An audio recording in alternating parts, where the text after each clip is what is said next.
ಕೋಲ್ಡ್ರಿಪ್ ಕೆಮ್ಮಿನ syrup Tamil Nadu ಸರ್ಕಾರ ನಿಷೇಧ ಹೇರಿದೆ. ಮಧ್ಯಪ್ರದೇಶ ಮತ್ತು ರಾಜಸ್ಥಾನದಲ್ಲಿ ಸಂಭವಿಸಿದಂತಹ 11 ಮಕ್ಕಳ ಸಾವಿಗೆ ಕಾರಣ ಕೋಲ್ಡ್ರಿಪ್ ಸಿರಪ್ ಅಂತ ಈಗ ಶಂಕಿಸಲಾಗಿದೆ.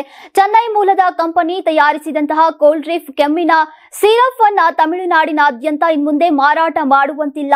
ಆಹಾರ ಸುರಕ್ಷತೆ ಮತ್ತು ಔಷಧ ಆಡಳಿತ ಇಲಾಖೆಯ ಅಧಿಕಾರಿಗಳು ಇದನ್ನ ಸ್ಪಷ್ಟಪಡಿಸಿದ್ದಾರೆ. ಇನ್ನು ಈ ಕಂಪನಿಯು ರಾಜಸ್ಥಾನ್, ಮಧ್ಯಪ್ರದೇಶ, ಪುದುಚೇರಿಗೆ ಔಷಧಿಗಳನ್ನ ಪೂರೈಸ್ತಾ ಇತ್ತು. ಇದರಲ್ಲಿ ಡೈಥಿಲಿನ್ ಗ್ಲೈಕಾಲ್ ರಾಸಾಯನಿಕ ಇದೆ ಎನ್ನಲಾಗ್ತಾ ಇದೆ.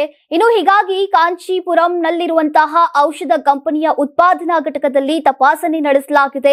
ಔಷಧಿಯ ಮಾದರಿಗಳನ್ನ ಸಂಗ್ರಹಿಸಲಾಗಿದ್ದು ಪರೀಕ್ಷೆಗಾಗಿ ಪ್ರಯೋಗಾಲಯಕ್ಕೂ ಕೂಡ ಕಳುಹಿಸಲಾಗಿದೆ. ಕೇಂದ್ರ ಸರ್ಕಾರ ಆರೋಗ್ಯ ಸೇವೆಗಳ ಮಹಾನಿರ್ದೇಶನಾಲಯವು ಎಲ್ಲಾ ರಾಜ್ಯಗಳು ಮತ್ತು ಕೇಂದ್ರಾಡಳಿತ ಪ್ರದೇಶಗಳ ಆರೋಗ್ಯ ಇಲಾಖೆಯ ನಿರ್ದೇಶಕರಿಗೆ ಪತ್ರವನ್ನ ಬರೆದಿದೆ.